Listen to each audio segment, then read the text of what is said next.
Learning Objective 1 in Section 5.6 is to find the expected value of a probability distribution. A random number generator is set to generate single digits between 0 and 9. 150 random numbers are generated. The probability distribution for this random number generator is given below. What is the mean of this discrete probability distribution? Reported to 2 decimal places.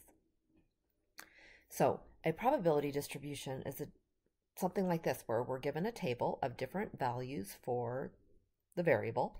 In this case, the values for the variable, which are the numbers that could be generated by this random number generator, are 0 through 9. And then we're also given probabilities associated with each of the values. The mean, which is the same thing as the expected value of a probability distribution, is really just a weighted average. We're going to average the values for the variable x weighted by their probabilities. GeoGebra will do this for us. So in our GeoGebra calculator, we're going to enter these two lists. I've entered the x values and then entered an equal, and then I'm using the curly brackets to give it the set, and I've entered in 0 through 9 separated by commas. And then I'm entering in the probabilities, and I haven't actually finished it yet, so I just want to show you how to do this. You can see I have the values here, but I ended at the probability for x equals 7.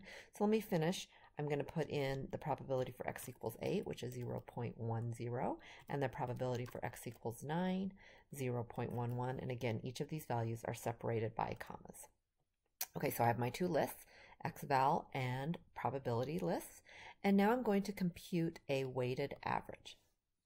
Let me make my screen a little bit bigger so that you can see this. I'm going to start typing in mean. One of the options for mean is a list of numbers and a list of frequencies. That's the one I'm going to select. My list of numbers is xval, and my list of frequencies is prob. And there's my probability given to me right now. It's already rounded to 2 decimal places, or it's given as 2 decimal places, which is 4.47.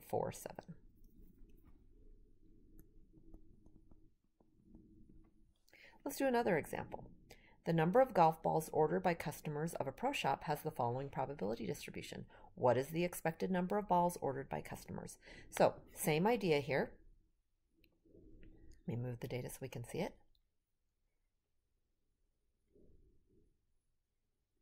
And let's get rid of what I did before. I'm going to go in and change my values here for the x values. I only have 3, so I'm just going to enter 3, 6, 9. Whoops, 9. And then I'm going to also edit my probabilities. Again, there's only 3 probabilities, and they are 0.14, 0.38, and 0.48. And now I'll do the mean. Whoops. 0.48. There we go. And now I'll do the mean, and my list of numbers is the x values, and my list of frequencies is the probabilities, and I get a now mean or expected value of 7.02. So on average, we would expect 7.02 to be the mean number of balls ordered by customers. Okay, one more example. One question from a survey on student finances was, how many credit cards do you currently have? The results of the survey are below. Construct a discrete probability distribution for the number of credit cards issued to an individual. To compute the probabilities, we will divide each of the frequencies by the total. First, let's figure out what the total is.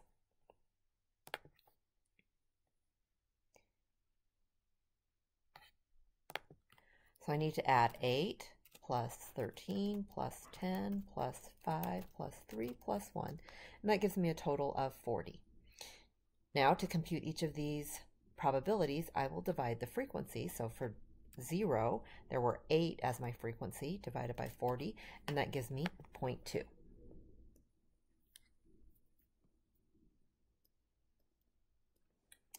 And for the next probability, I will compute 13 divided by 40, which gives me 0.325.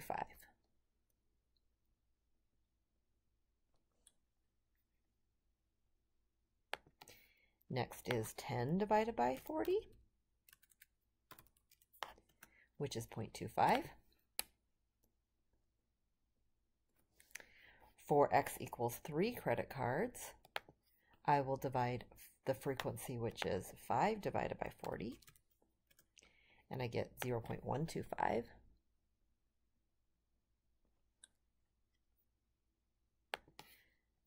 The frequency for 4 is 3.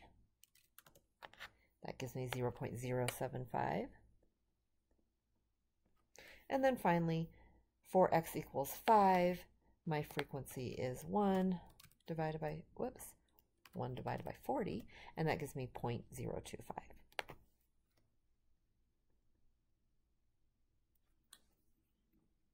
And now, what is the expected number of credit cards issued to an individual? Again, we'll compute our weighted average. Move this up again so we can see everything. And let's put in our x values equals curly bracket. Those values are 0, 1, 2, 3, 4, and 5.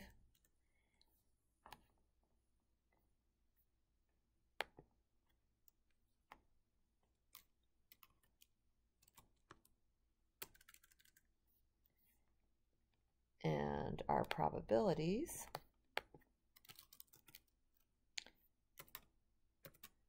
are 0.2, 0.325, 0.25, 0.125, 0.075, and 0.025. And if you scroll up, you can see that our two new lists are given up here. In fact, let me delete some of these other things that we did earlier.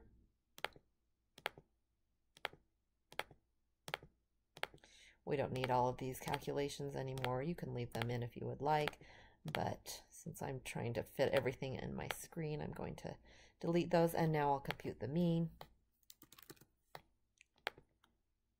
with the x values and the probabilities, and I get 1.625, and if I want to round this to 2 decimal places, the answer would be 1.63.